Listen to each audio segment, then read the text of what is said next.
Hi everyone, and welcome to our first ever Prepare for the Fair Diversity panel.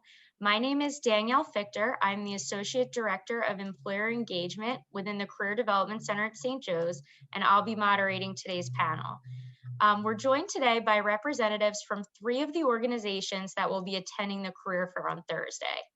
Please join me in welcoming Steffi Baptiste, Human Resources Assistant at Lactalis American Group in New York, Tiffany Jenkins, a graduate of St. Joseph's University and a talent acquisition specialist from the nonprofit organization Philadelphia Works, and Reese Blair, an SJU alum and audit partner at Deloitte in Philadelphia.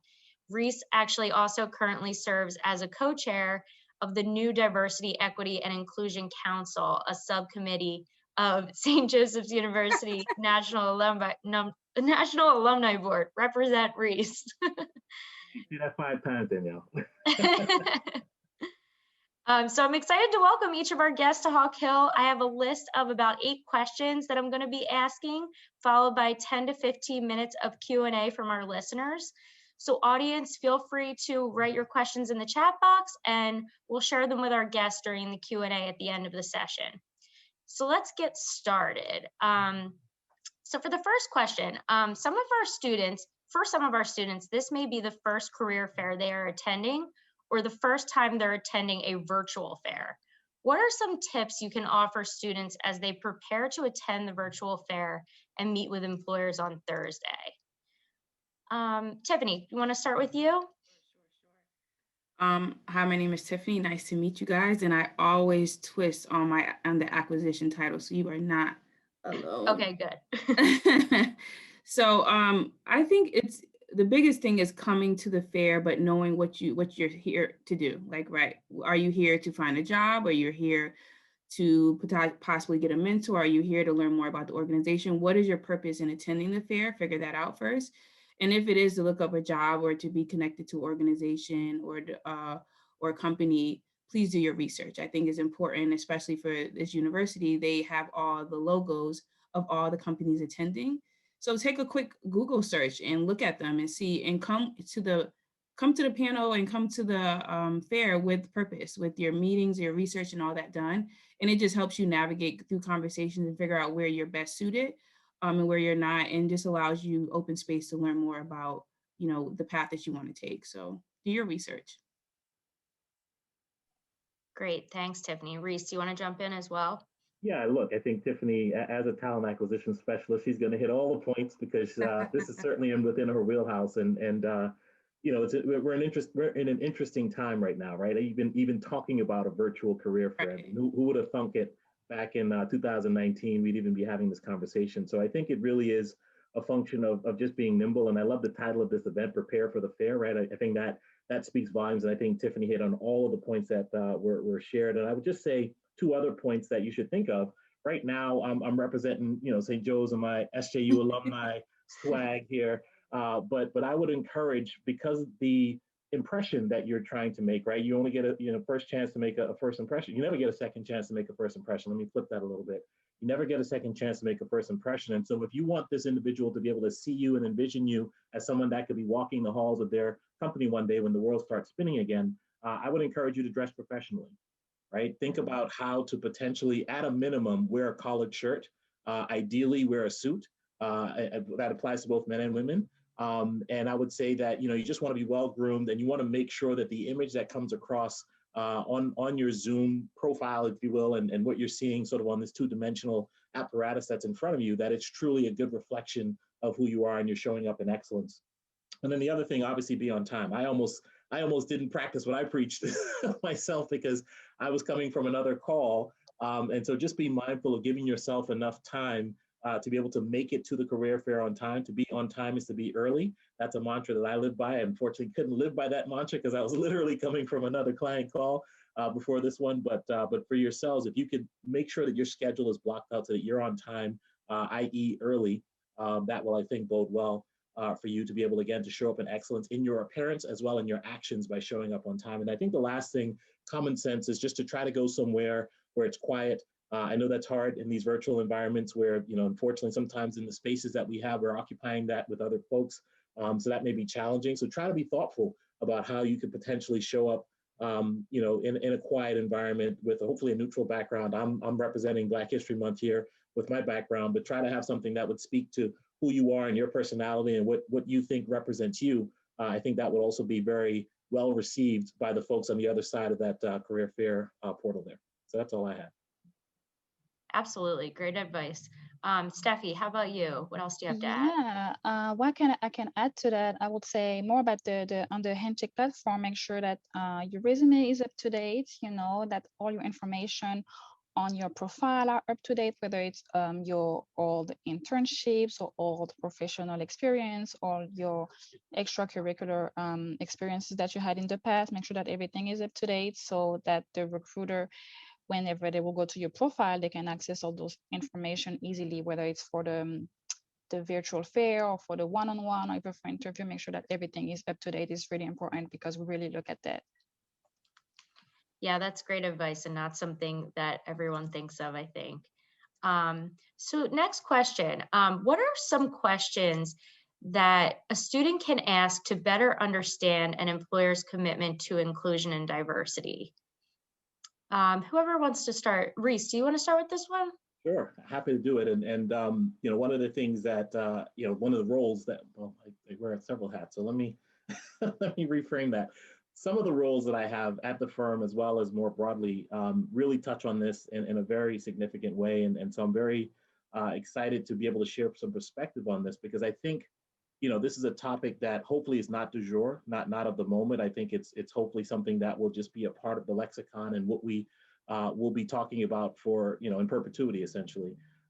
As it relates to what you could do to try to learn more about your employer and their commitment to diversity, equity, and inclusion, quite honestly, the one thing that I certainly pushed for the firm at Deloitte to do is to publish a transparency report, right? Where are you in terms of your numbers? Do you know your numbers? Do you encourage your employees to self-identify so that they can then hopefully be a part of support networks and groups and resources that are available to those groups and to those individuals at that firm. And I think, a transparency report can only really be built up from having good data, right? And so trying to understand whether or not something like that even exists, trying to understand whether or not that potential employer even understands the lay of the land. We all know that there's work to be done in the diversity, equity, and inclusion space. And I'm a big proponent of you can't solve for something that you don't understand. And so for me, a good litmus test for whether I'm going to potentially be working for a good employer is, do you understand your landscape? Do you understand the makeup of your employees and what does that look like? And certainly being unapologetic about asking, not necessarily for the numbers, but whether or not that information is something that is gathered and reviewed and used to increase accountability, right? That notion of accountability is something that I think is really, really important. And you can tell a lot from the culture of an organization if they are focused on certainly moving the needle as it relates to increased representation within the four walls of their company. Mm-hmm. The other thing I would probably ask about is whether or not there are programs in place that are very, very much focused on promoting inclusion within the firm, right? And so it's not necessarily targeted towards a particular group, right? I don't believe in necessarily always focusing on let's get these group of folks together and do something specifically for them.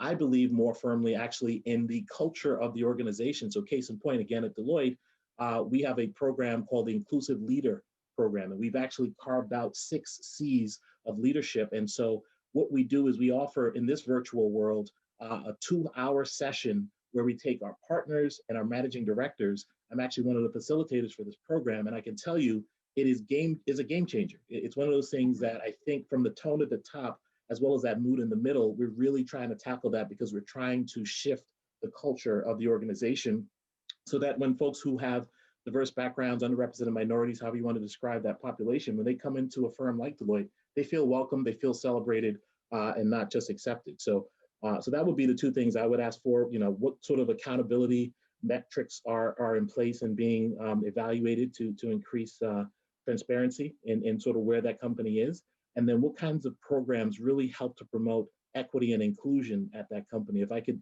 get a better sense as a potential employee of that company, if I can get a better sense on those 2 topics, I think that would really be helpful to me.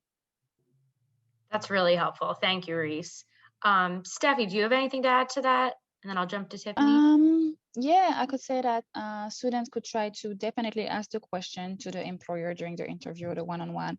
What is the company's specific policy in terms of inclusion and diversity? They can definitely ask the question, and also maybe they can ask what if the company has ever been in the situation where maybe an employee had like inappropriate behavior or terms or anything, what were the sanctions, how the situation was handled in the past. So maybe they can try to sort of understand what is the company culture when it comes to diversity and inclusion policies.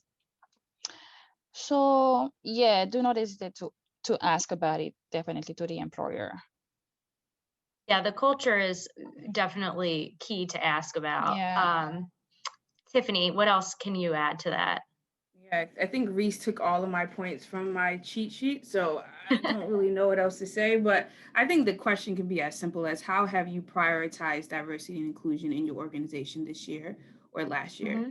I think being as direct and saying, my name is Tiffany and I'm a senior or a junior at St. Jude University. And after, diversity and inclusion is very important to me and my next employer. So how have you prioritized that? Being real straight to the point, so there's no confusion on where your boundaries and barriers are when you're going to your next job. Yeah, that's a great question to ask. I think with any of the questions that you guys mentioned, if the employer doesn't have an answer, then you have your answer right there. So thank you all for your answers to that question. But also a quick pause. Ahead. If they take a second to breathe, they're surprised that you asked them that question. True. I got that question from an intern last in the beginning in September, and she asked about diversity, and I fumbled because I'm like, an adult has not asked me any question about diversity, and I had to re-explain and said, I'm not fumbling because we haven't done anything. I'm fumbling because I'm surprised, and just give me a second to get my balance, and I'm going to answer your question, but keep doing what you're doing. So just be aware of that. Yeah, that's a great point. Thank you. Okay, what are some types of general questions that a student should approach an employer with in a one-to-one session? Steffi, do you want to take this one first? Yeah, definitely. They can ask question about, the hiring process for the position, the more details about the role. They can ask question about how to stay in touch if they don't have your information, how they can reach you after the interview or after the virtual fair. General question about the company, about, like I said again, about the company culture, if they not really familiar with the company, so they can sort of try to have a better understanding and vision about the company. Yeah, definitely ask more question about the company to try to understand who they are interviewing with, if they're not really familiar with that company. Danielle, You're on mute, Danielle. Oh, sorry about that. What else do you have to add, Tiffany? Yeah, so I think it could be a twofold question of, you can ask them and be clear and say what kind of opportunities or opening positions you have now or in the future that college students will qualify. I think that gets you right to the point to see if any of the positions they have you qualify, and if they don't, that saves you the opportunity to head right to the next table or to head right to the next chat room. And then also, after the time that you spent there introducing yourself and possibly doing your elevator speech to say, this is who I am and this is what the skills I have, does any of my skills align with any of the positions that you have, even if they're not open? Because say if I just have really good skills in data, and I can say, oh, there's a senior data role that I think that could be a future move for you. Me making a smart move with me go on Google and type in that position, look for a job description and really read that and see if that's a place that I could end up in the future or currently. So just see if you can't find opportunity at the table or in the Zoom meeting that benefits you as a job at the now, think of how it can impact you in the future. Be really strategic and say, okay, if this is not going to fit me now, how can I take something and it can really suit me in the future? That's great advice. Build that connection right there. Mm-hmm. And Reese, what else do you have to add? Yeah, I think I'd probably offer up some strategy as well as suggested questions, right? I would say that when you pose questions, let me first of all share that I've been impressed with folks who may have not necessarily had a stellar interview in how they answered my questions, but when they asked me very thoughtful questions and showed me a level of interest and research in my firm and even sometimes in me particular, right, showing that they did their due diligence, they did their homework, that usually is very impressive, right, to me. And so that could actually shift my whole perception of, well, maybe they were just nervous and they didn't quite show up in their best form, right? And so I give them a pass, if you will, if they come with good questions. So I just wanted to frame that out first and foremost in terms of strategy. If you come with really good questions, you can really stand out, right? And sometimes when I've been sort of evaluating candidates and they've been very close, the thing that actually edged one candidate over the other is actually the quality of their questions and how much thought was put into it. And are they demonstrating critical thinking skills? Are they demonstrating a certain level of research and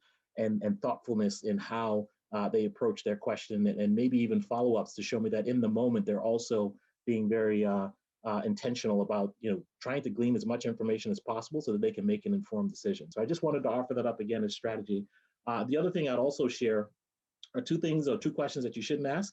And this may be controversial, so Tiffany and Steffi, please don't beat me up in saying this, but I will tell you that I'm not a big fan of a first year or an intern asking me, what does a first year make? How much money, should I expect to make in the first year, right?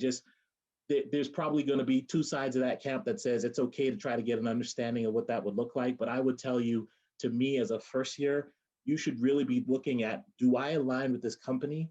And all of the things that will come, including financial rewards, will come at some point. And so you don't want to necessarily have how much money you're going to make be the decision as to whether or not you want to go with a particular company or not. Again, controversial. This is Reese Blair speaking.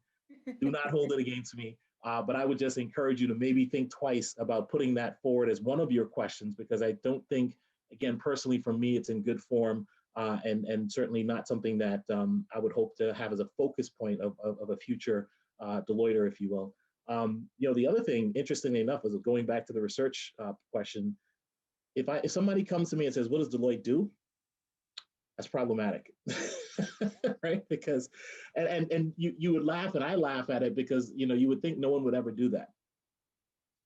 Sad to say, there have been many, many instances, right? And these aren't even sort of high school students. These aren't even, juniors, freshmen and sophomores. These are juniors and seniors asking me, what does Deloitte do, right? And so I think that that's, again, in poor form, and you should really be well-researched and try to understand as much as possible. You have a computer in your back pocket, right? I mean, these things are very, well, you can't see it because of my virtual background, but anyway, the phone that you have with you is a very, very powerful device. And hopefully if you have internet connectivity, you can do a little bit of research before you go and ask what a company does, because you should be informed about what they do and whether or not it's something that you even have an interest in.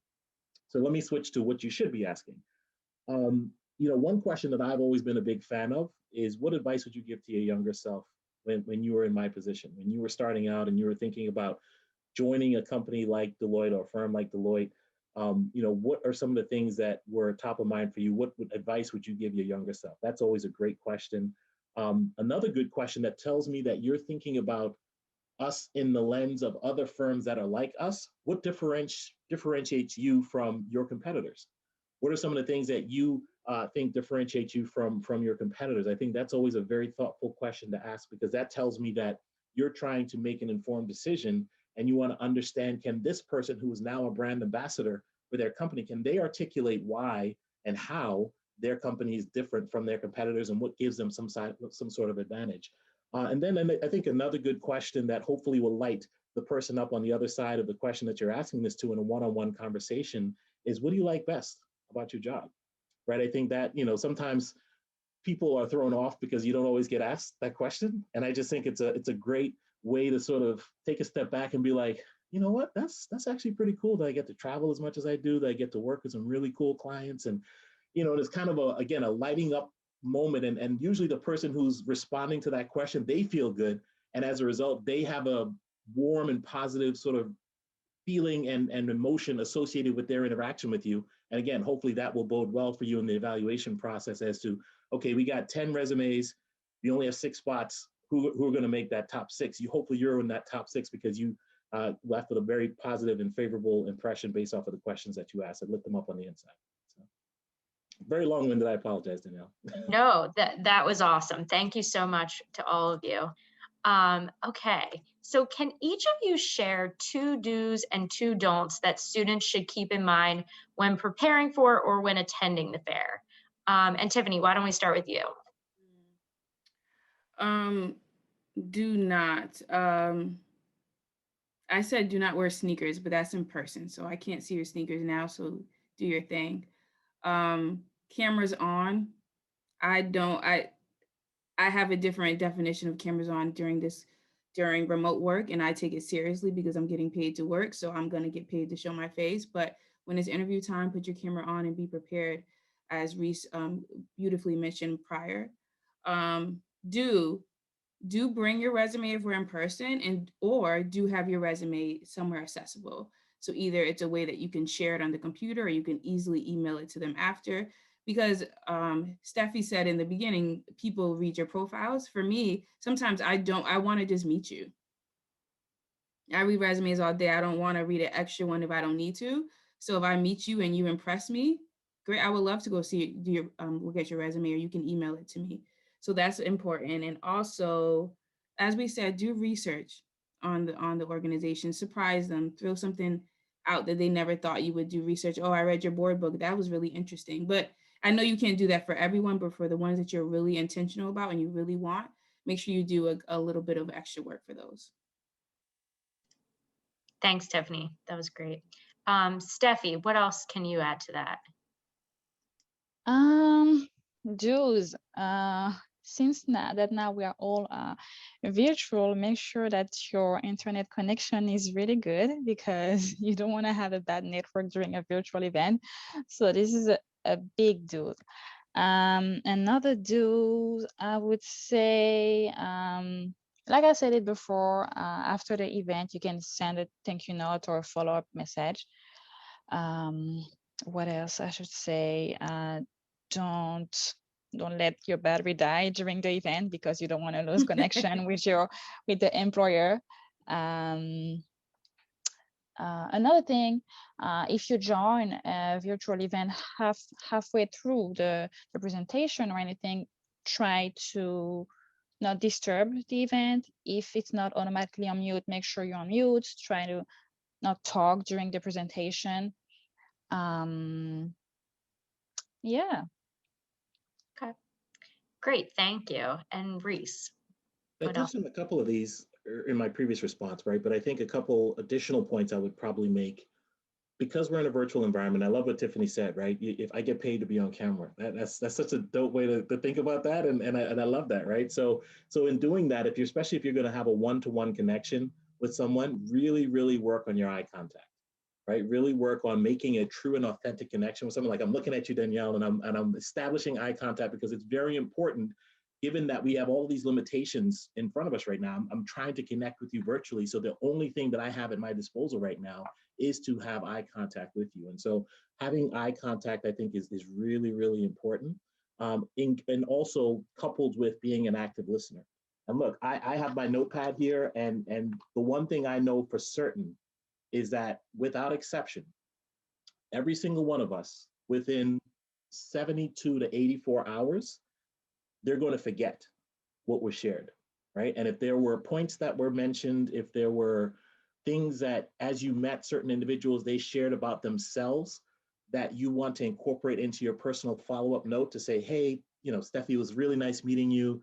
Thank you for sharing what you did during the career fair. It was really valuable. And jot down whatever it is that was specific and personal to that conversation, so that I don't feel as though you've just basically taken the name Steffi out and put Danielle in, taken Danielle out and put Erin in, right? Like, if I feel as though you're writing me a personal note because you were paying attention, you were an active listener in that dialogue, that tells me that you would be somebody that would be able to do that with our clients and with other peers and colleagues at the firm. So that's a really important skill. So eye contact, be an active listener, take notes, because again, in 72 to 84 hours, you will forget. Hopefully your follow-up is within 24 hours. You won't wait for 72 hours to pass. But again, given the fact that you may be talking to a lot of people, you don't want to potentially confuse facts and put Steffi's information with Tiffany's information. And, you know, you're writing Tiffany, you're writing Steffi about how great it is that she's at Philadelphia Works. And she's like, Steffi's reading that email like, huh?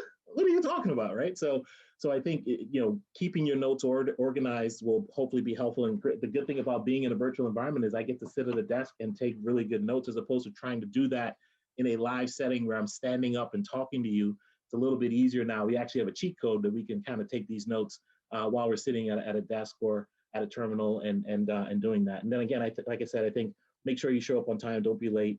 We already touched on that. And just be mindful of your appearance. How do you show up on camera? You know, are you somebody that, while trying to stay authentic, right? I mean, I'm not telling you to, you know, change and alter your appearance to something that is just not even indicative of who you are, but also keep in mind there's a uniform to corporate America, and you want to make sure that you are wearing the uniform. Absolutely. I have a follow-up question to that. Do you guys mind when students ask you for your contact information so that they can follow up with you afterwards? Any of you can answer. I'll just say very quickly, I'm insulted when they don't.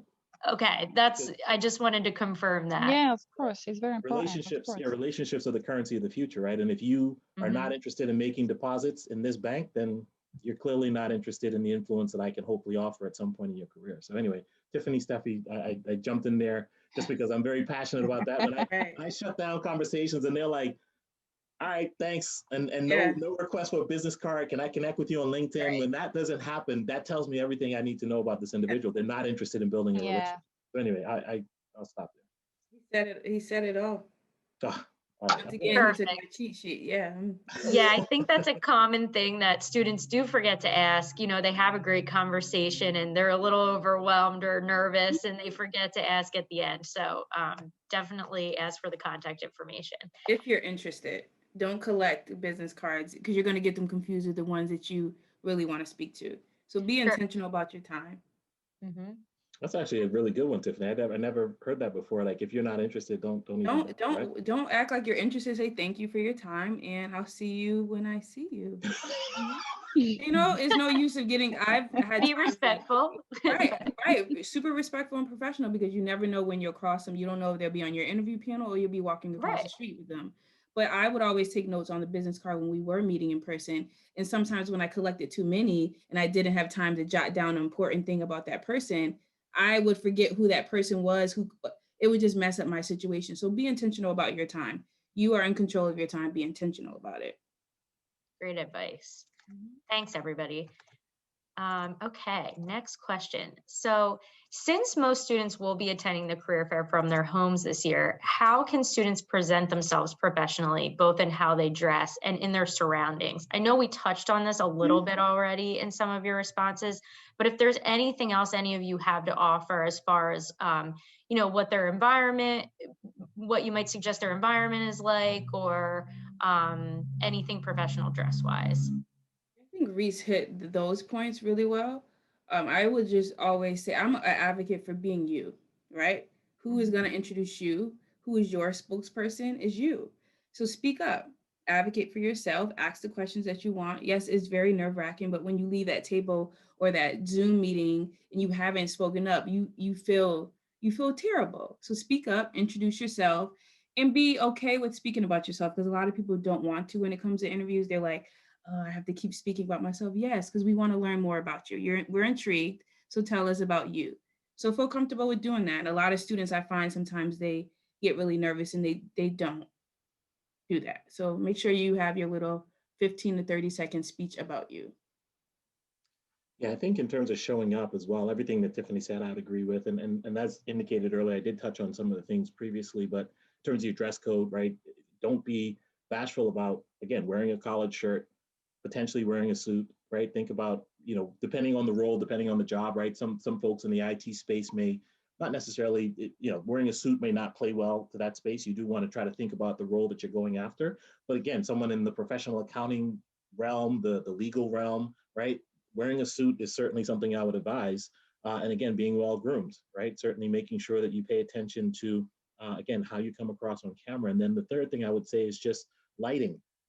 Lighting is important, right? I can't tell you how many times I feel like I'm talking to someone who's in a witness protection program, and I just see a silhouette of the person, and it's like I don't even know who this person is. If I saw them tomorrow when the world starts spinning again, I'd be like, nice to meet you. I think I don't know if that was you or not, right?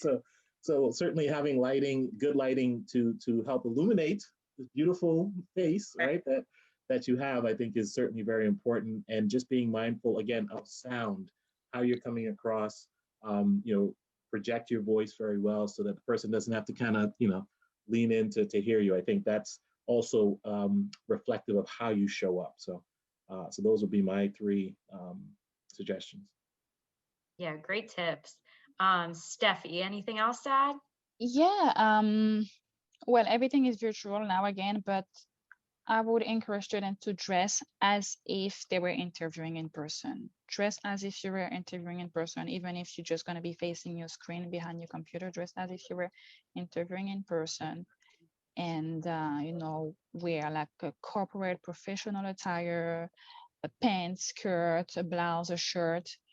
And for the area that you're going to set up yourself into, try to be in a private and quiet area with maybe like a plain or neutral background. You know, don't put pictures of your dog or anything behind you. And yeah, then the lighting, like we said, it's very important. And well, if you want to wear sneakers, you can wear sneakers, because Tiffany said that you're not going to see your sneakers. And yeah, Right. yeah. Perfect. Thank you. Okay, so next question. Outside of internships, what are some other experiences students should be highlighting on their resumes to attract your attention? Reese, do you want to start with this one? Sure. I think anything that you can demonstrate from a volunteer perspective is very, very important, specifically to us at Deloitte, right? I mean, we are very, very big on philanthropy and giving back. To whom much is given, much is required. And so if you can tell me about roles that you've had from a volunteer perspective, but more importantly, what you learned during that experience, that to me is very, very important. And then I would say that anything that shows that you've had some sort of leadership roles, I'm going to keep my answer short because I feel like I steal all of Tiffany's and Stephanie's thunder. So I will say volunteer activities, and then I'll stop there. I'll let Tiffany and Stephanie have additional responses. Oh, sweet. I feel like he was just about to say mine. You can go, Steph, if you want. Stephanie, you can go. Yeah, so well, this is kind of what I wanted to say, Riz, but yeah, make sure to develop and talk about your extracurricular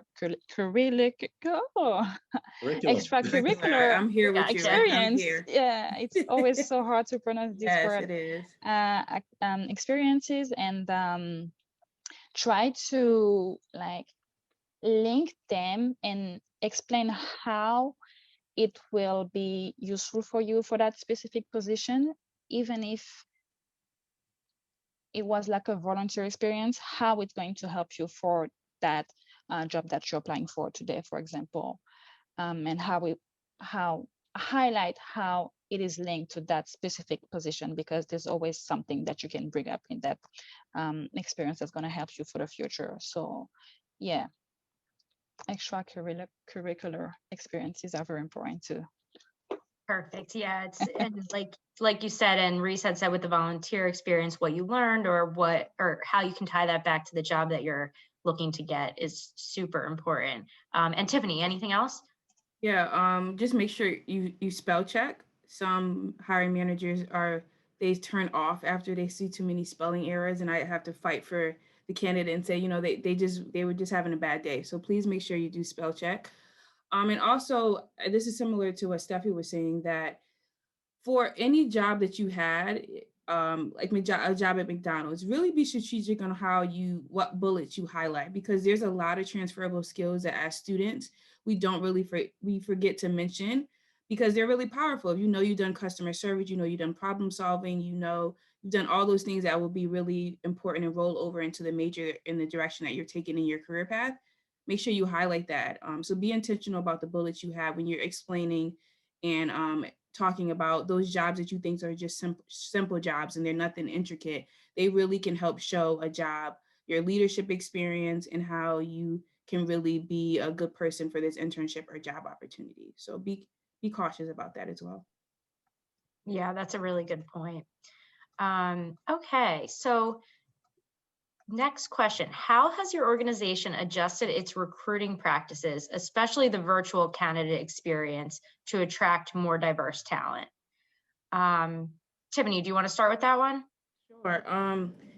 I don't know if we've adapted our process in this remote fashion. We've just continued. We have started DEI, a council, and all of that. So we're working in this path of diversity and inclusion. We're not we're not 5 years in, so we're definitely in the elementary lane, but we're getting there. We're starting the conversations. We're having training with our management and staff. Recruiting wise, my goal is really important, that I want to make sure that we get the best candidate in the role. And I think it's important to have all colors at the table, all ages. And I have to remind my hiring managers that it's not all about color. Diversity is not just color, it's age, it's background, it's so many elements to it that we have to remember. And our management team knows that that's a priority of ours and that we're working towards. So when they come to the table to recruit, my colors, I don't want Reese to see me in a witness protection program. My sunshine is going out. I don't know what's going on. Mine is too. I feel bad. I don't know what's going on here in Philly, but the sun is going down. About to get a ring light. Exactly. But our hiring managers are aware that diversity is important. So when we start to recruit, they come and say, I want to be diverse. I want to make sure that I'm hiring in a diverse way. I don't need them to say that, but I think it makes them feel good because I want us to find the best candidate. And as time evolves, I'm always trying to link up with organizations and network with people that I can send this job out to, that it can be as diverse as possible. But I think with me is about being consistent with my process, making sure we're doing the diversity work inside. So it's not just something we're exuding out, that we really are living and breathing that. And since we're new to that, I don't want to fake it. We're new to it and we're figuring it out. And I want to be transparent to our external individuals. So we are in the pathway. Yeah, I think a lot of organizations are. So it's nice to hear that you're being transparent about that. Yeah. Steffi, what do you have to add to that? I could say that we are still trying to adjust and adapt to the situation, with that remote and virtual situation. But I would say that we are much more flexible now. I mean, not that we were not before, but we are much more flexible now in terms of, for example, when we are setting up an interview, we will ask the student to give us, like, we will schedule the interview based on the student availability. Like, we are much more flexible. We ask them when, what day, and what time are they available at, and we're going to schedule the interview based on their availability. So we are much more flexible. And also, we are trying to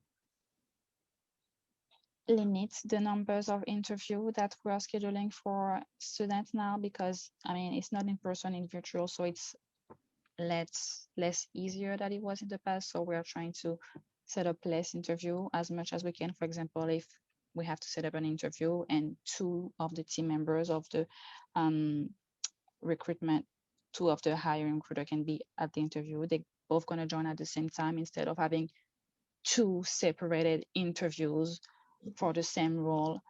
It can sort of be less maybe stressful for the students. And yeah, but definitely flexibility. We're much more flexible with the students now with the whole virtual situation. Yeah, that's definitely one plus of the virtual environment.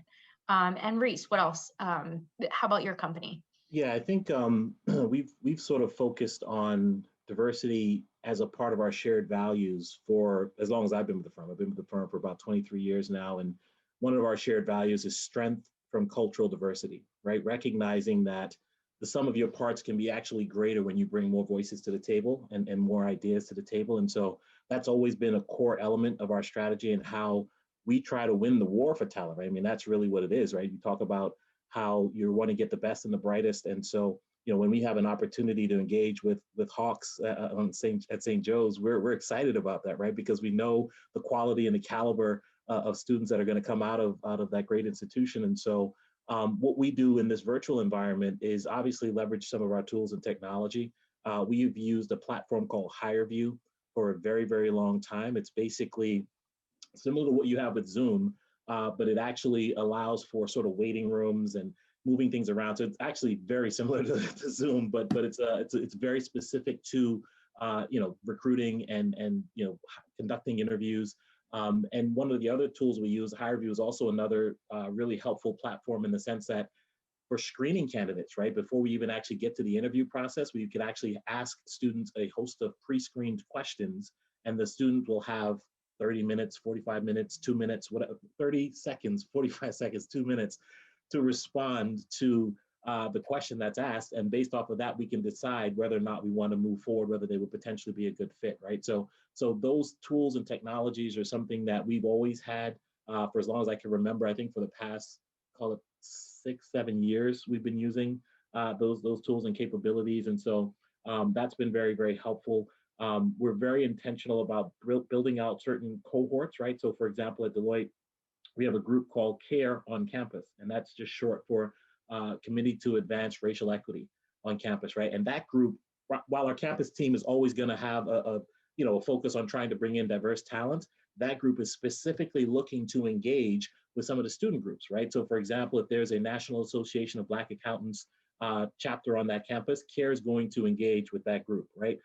They're going to try to find ways to really build collaboration with those different groups on campus. And so it's a very interesting and innovative way to sort of go about it, looking after how we build relationships with diverse candidates on campus. So it's in partnership, it's in collaboration with our existing campus recruiting team, but it's something that I'm very happy to see stood up. And that's a fairly recent development. I think that hasn't been around for a long time.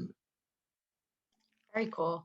All right, so we are getting down to our final question. So before I get to the last question, I just want to remind our listeners here, if you guys do have any questions, feel free to put them in the chat box, and I will address those after we get to this last question here. So what is one piece of advice each of you would like to leave with students as they get ready to attend the virtual fair this week? And or you can answer the question that Reese posed before. What's a piece of advice you would give to your younger self, maybe before attending an event like this? Steffi, do you want to start with that?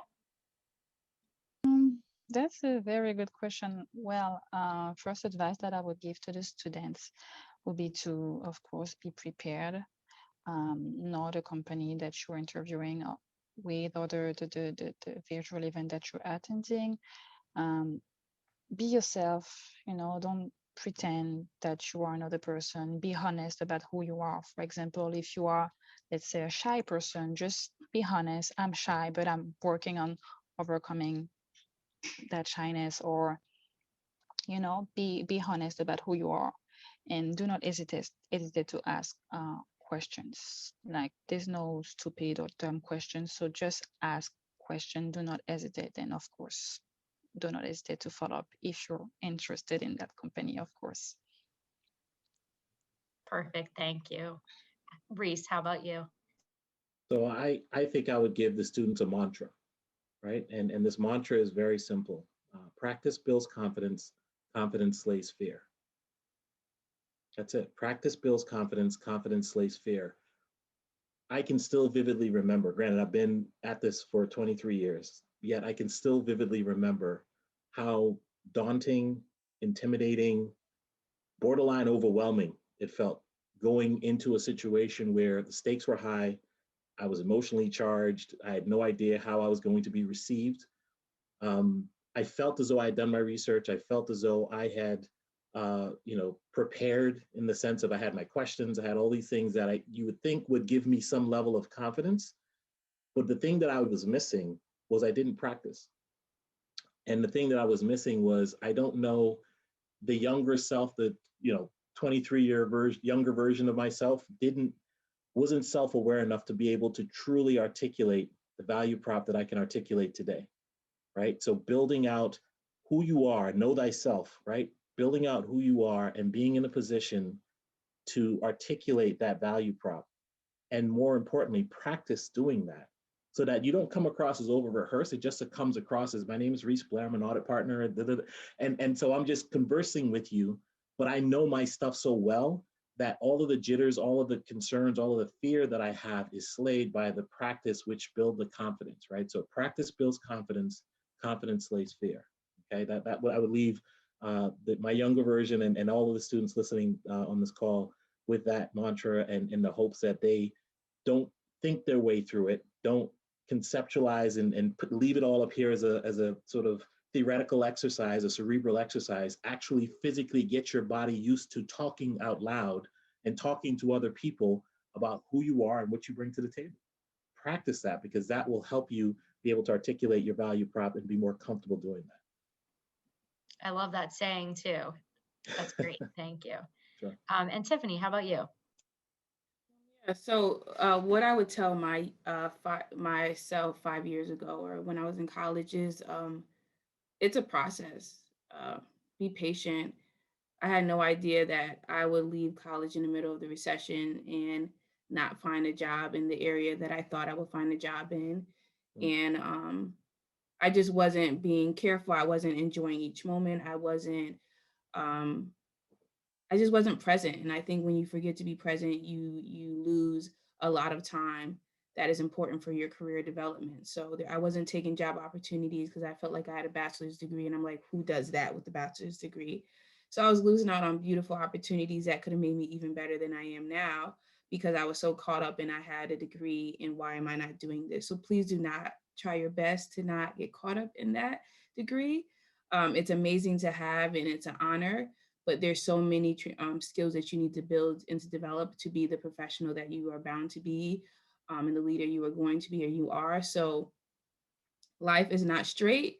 Some people do find their jobs right after college, and that's awesome. And sometimes you don't, and it doesn't make you better or worse. So be patient, be flexible, and enjoy every moment as you can. I don't know about COVID days, but there's a lesson in this for everyone, their own individual lesson. But that's what I would tell my younger self. Yeah, absolutely. Especially now during COVID, when there are a lot of opportunities out there, but you have to be a little bit more flexible, I think, right now. Well, thank you to all of you.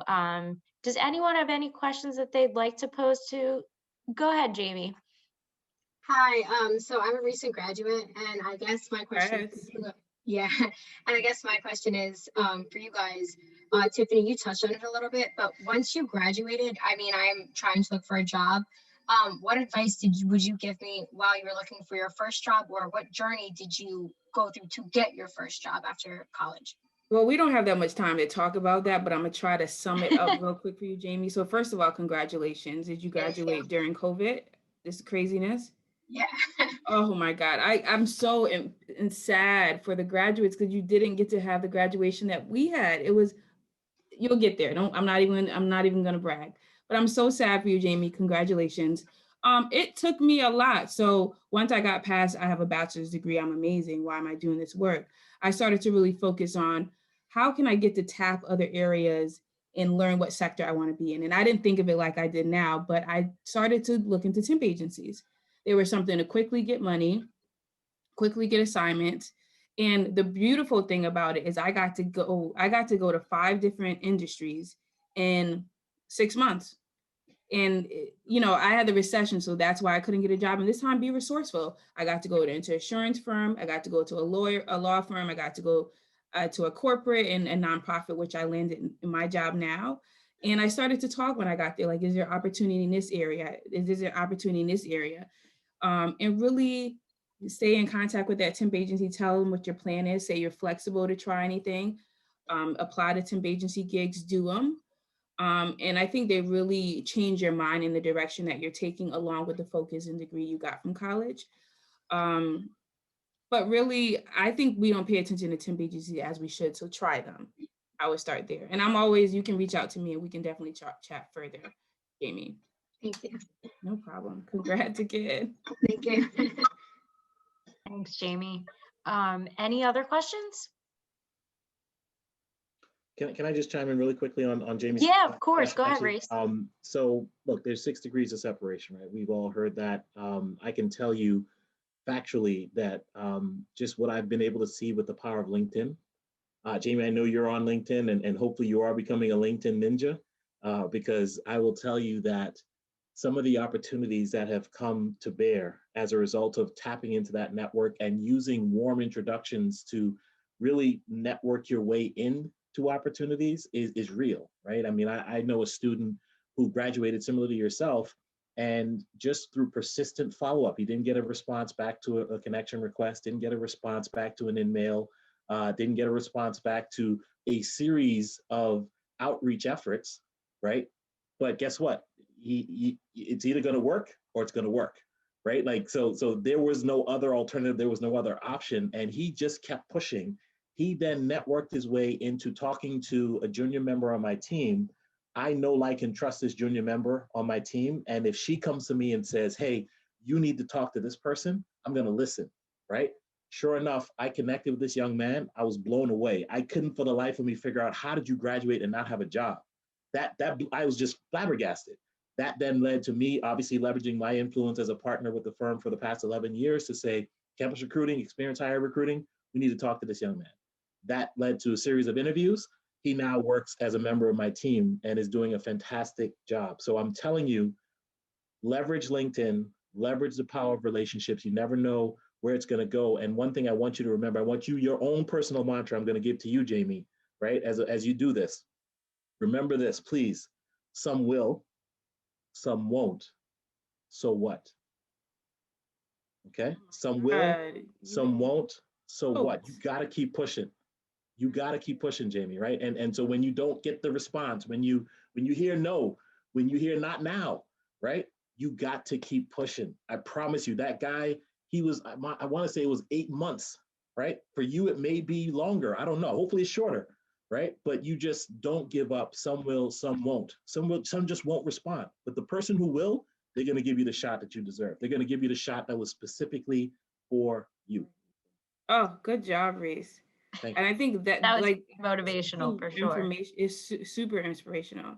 Seeking those informational messages or informational interviews while reaching out to those people, just like Reese is saying, whoever you're interested in, go to the company on LinkedIn, find the person, the recruiter, the blah, blah, blah, the HR person, Reese gave you all the steps. The biggest thing is dropping your ego and being patient. And your no's will turn into yeses eventually if it's your, oh my God, Reese, that was awesome. Thank you. I'm inspired. Oh, stop it. Yeah, so am I. Thank you, guys. Yeah. Did you write that down, Jamie? Remember what's going to happen in 72 years, in 72 hours. Yeah. What is it? I wrote it down too. Some will, some won't, so what? Amen. All right. Awesome. Does anyone have any other questions? I'd love to hear from Jordan and how any takeaways from this. Yeah, I was just jotting down that quote real quick before I forgot it. 72 hours. So I was actually looking through on Handshake and I saw Philadelphia Works, and it just so happens that Tiffany's here. So I wanted to ask a question more towards you about like what you do at Philadelphia Works and where in the team you fall. This is like a possible cheat sheet if I'm going to a one-on-one tomorrow. Right. I can have like right. Why not ask me? Right. Insider info. Right. You're smart, Jordan. I love it. So a brief little summary. We're the Workforce Board of Philadelphia. We're not Philadelphia Gas Works. We're not Philadelphia Water Works. We get that all the time. We're Philadelphia Works, and the Workforce Board of there's in all of the states and a lot of the popular cities, there's workforce boards. As focus is to build thriving workforces, and that's what we do in Philadelphia and the neighboring area. So I work in HR and I do recruiting to bring people into our organization. And we have 4 career link centers where we get to really make impact to our career seekers who are individuals with barriers and boundaries throughout Philadelphia, have lost a job, a welfare, whatever they're going through. And we connect them to employers that we have relationships with. And my goal as a person in talent acquisition is I want to bring as many students and young professionals into our organization to really be a part of and allow us to grow even more from your knowledge, your experience, your creativity. I want to see how many more young professionals I can bring into Philadelphia Works. So hopefully I get to meet you on Thursday, Jordan. Hopefully without a mask, but I get I'll it. I'll definitely not have a mask. I just couldn't make it home in time after my last class. No mask shame. I'm not shaming you at all. I love it. Thank you. Appreciate it. Cool. Well, this was an awesome conversation. I thank all of you guys for being here today and providing such great advice to the students. And we thank you for your time, and we hope to see you soon. And thank you. Have a good evening. Thank you.